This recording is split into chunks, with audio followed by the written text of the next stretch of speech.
Yang patutuo sa gabing ito, ating beloved brother Edwin Sumampong. Pinakamataas na pagpupuri sa ating pinakamamahal na Panginoong Hesus. At ako po ay nagpapabot ng dubling paggalang sa ating mahal na pastor, Wendy Estrada Almeda, sa kanyang mga buong beloved children. Ako po nagpapabot ng dubling paggalang po. At sa ating mga kapatiran ngayon. Umpisahan ko lang po ang aking milagro sa aking buhay. Para po sa kalaman ng lahat, ako po ay hindi sanay sa ganitong pagpupulong. Dahil po, ako po ay nanggagaling sa isang lugar na matatawag nating makasalanan. Kasi po, ako po ay naghahanap buhay sa sugalan. Katulad nung sinabi nung nauna sa akin, sugal din po ang problema sa pamilya. Ngunit, kabaliktaran po. Ginawa ko pong hanap buhay ang sugal.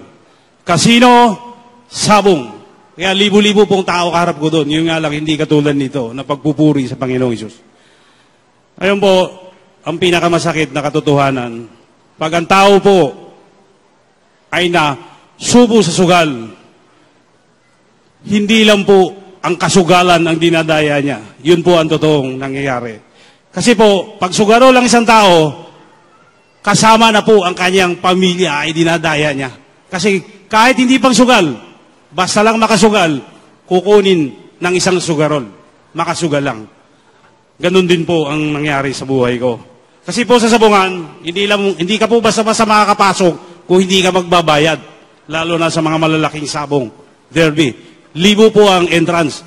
Kaya, hindi katulad dito, libre. Libre po lahat. Wala po kayong babayaran. Ayun po, tuloy-tuloy ko lang po yung milagro sa aking buhay.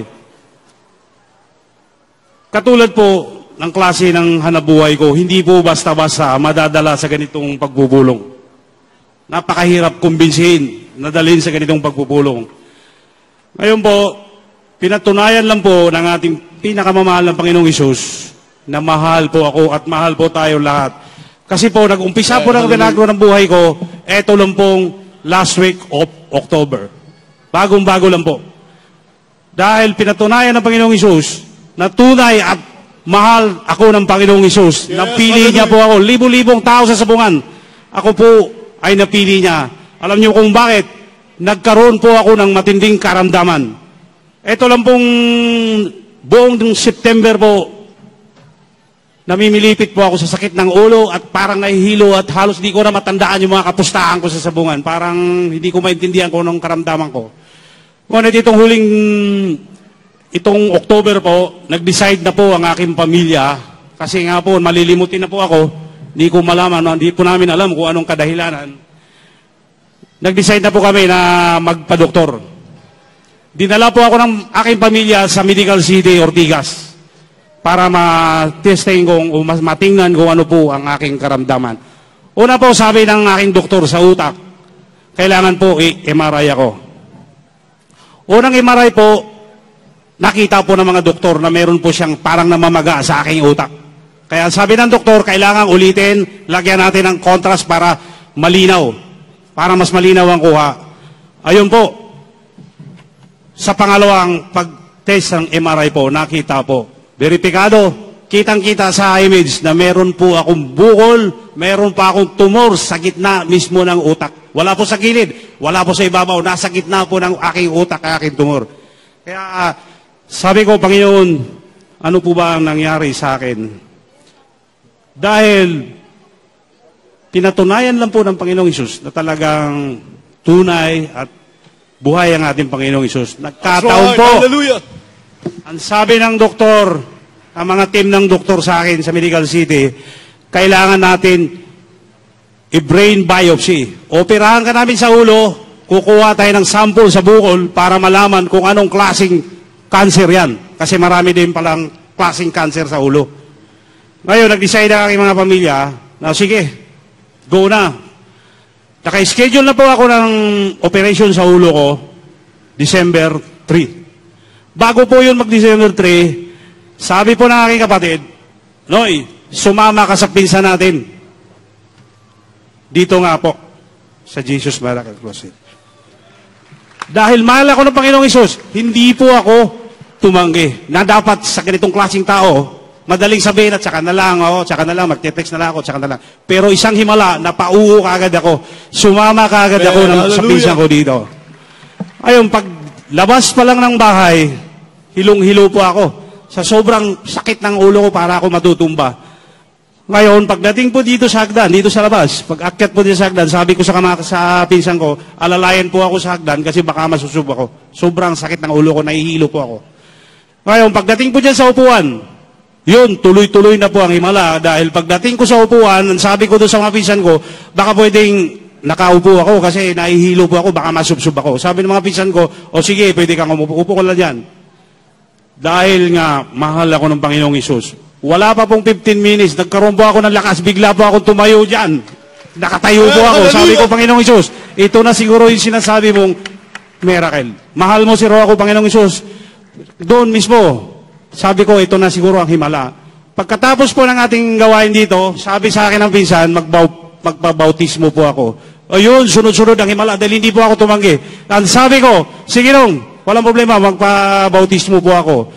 Pagkatapos po ng bautismo, ako mismo nakaramdam ng dobling-dobling kalakasan. Sabi ko, ano ba nangyari sa akin? Bakit? Puri ka! Pagkatapos ko isinubsob sa tubig. Hallelujah.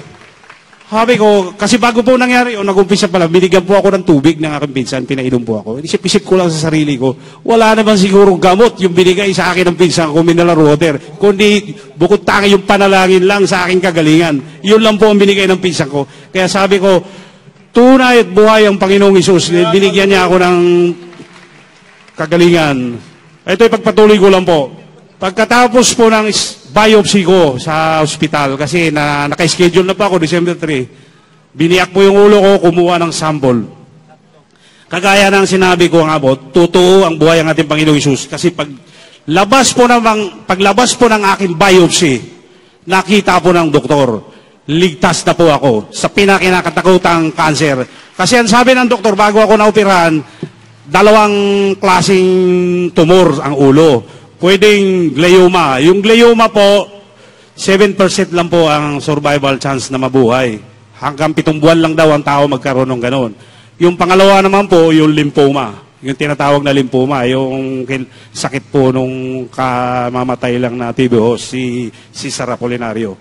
Kaya sabi ko, Panginoon, patunayan mo na mahal mo ako at mayroong miracle. Ayun po, pagkatapos po ng biopsy po, noong December 3, dahil mahal po ako ng Panginoong Isus, paglabas po ng mga resulta ng aking biopsy, salamat po sa kabaitan ng Panginoong Isus. Nag-negative po ako kahit anumang cancer sa ulo. Oh, glory to God. Praise the Lord. Wala po akong iniinom na gamot, kundi yung Biogesic lamang po ay 5 piso. Gamot lang po sa kirot ng sugat kasi 8 tahi po yung ulo ko. Ganon kagaling ang ating Panginoong Isus. Mahal na mahal po tayong lahat. Isa lang pong patunay na mayroon talaga milagro. Kasi katulad ko, December 3 pa ako na operahan. Major operation po yun kasi sa ulo at saka sa utak. Pero isang himala, nandito po ako sa gitna nyo, sa gitna ng init ng araw nakatayo na malakas. Dapat po, nasa higaan pa ako ngayon kasi major operation. Biniyak po akong ulo, kinuha po yung sample ng utak.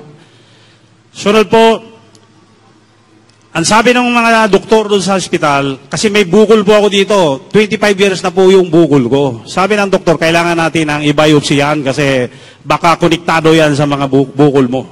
Pumayag na rin po ako. Sumunod na linggo, binayopsy po yung leg ko. 25 years na po yung nakabukol dito, daladala ko po yung bukol na, hindi ko malaman kung ano yun. Nagulat po yung mga team ng doktor kasi pag tusok po nila, sabi sa akin, congratulations, wala ka ng bukol. Oh, ang lumabas po ay liquid lang. Yes, ganon kalakas ang himala ng ating Panginoong Isus. Ganon siya kabait sa atin. Kaya sabi ko, Panginoon, ito na siguro yung sinasabi mong himala kasi mismo ang doktor nagsabi, kung yan ay glioma, 7%, ibig sabihin, miracle na lang talaga ang magpapagaling sa akin. O anong nangyari? Nandito po ako sa harapan nyo. Nakaligtas po ako sa pinakadelikadong sakit hallelujah. po. Hallelujah, amen. Praise the Lord. Maraming salamat, Panginoong Isus, dahil niligtas mo po. Sunod po, katulad ng sinabi ng babae kanina, nauna sa akin, nasira ang pamilya niya kasi nagsusugal po yung asawa niya. Isang himala po, na isang iglap, nandito po ako sa pagpupulong na pagpupuri sa Panginoong Hesus. Dapat puro sugal. Nandun pa rin ako kasi araw ng linggo ngayon, dapat nasa sugalan po ako. Doon pa lang isang malaking himala na po. Hallelujah, amen. Salamat, praise the Lord. At gusto ko pong ipaabot sa ating mga baguhan, kasi alam ko marami mga baguhan dito. Sana po wag na po kayo magdadalawang isip na tumanggap ng ating bautismo. Kasi balang araw, hindi ka susunod natin pagpupulong.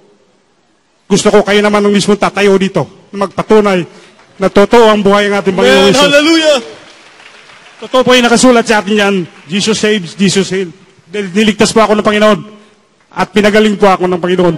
At may milagro. Totoo milagro. God. Hallelujah! Purihin ka, dakilan Diyos. Hallelujah! Ngayon po, ang sabi ng doktor, dahil wala ka namang iniinom na gamot, kailangan natin i-monitor yan.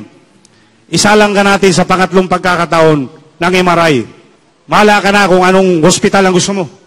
Sinubukan ko po sa pangatlong pagkakataon dito sa Cardinal Hospital sa San Juan. Noong nakaraan lang. Salamat Panginoong Hesus dahil paglabas ng aking pangatlong MRI, nagulat yung doktor, lumiit po ang bukol sa aking ulo. Man, hallelujah! Sabi ko, Dok, paano nangyari ito? Sabi ng doktor, sa science, sa medisina, hindi ma-explain yan kasi unang-una, wala kang gamot. Hindi ka pa namin binigyan ng gamot. So, sabi ko, Dok, mayroon na ba kayong nahawakan na katulad na ganitong kaso? Hindi lang sa amin, sa Medical City. Baka sa buong mundo, nag-iisa ka lang. Kasi yung sakit mo, hindi nag-google. Kasi lahat daw ng sakit ngayon, pag binuksan mo sa internet, makikita na. Ay, yung sa akin kakaiba daw. Yun lang ang pagkukulang ko, hindi ko rin nabangkit sa mga doktor ko na dinala na po ako dito. Sa susunod, dahil magkikita pa kami ng mga doktor ko, sigurado, makakarating sa kanila na ako po ay pinagaling ng Panginoong Hesus. Ang pinakamataas na pagpupuri po at sa ating pinakamamahal na Panginoong Hesus lamang. Maraming salamat sa inyong lahat po. Tunay po na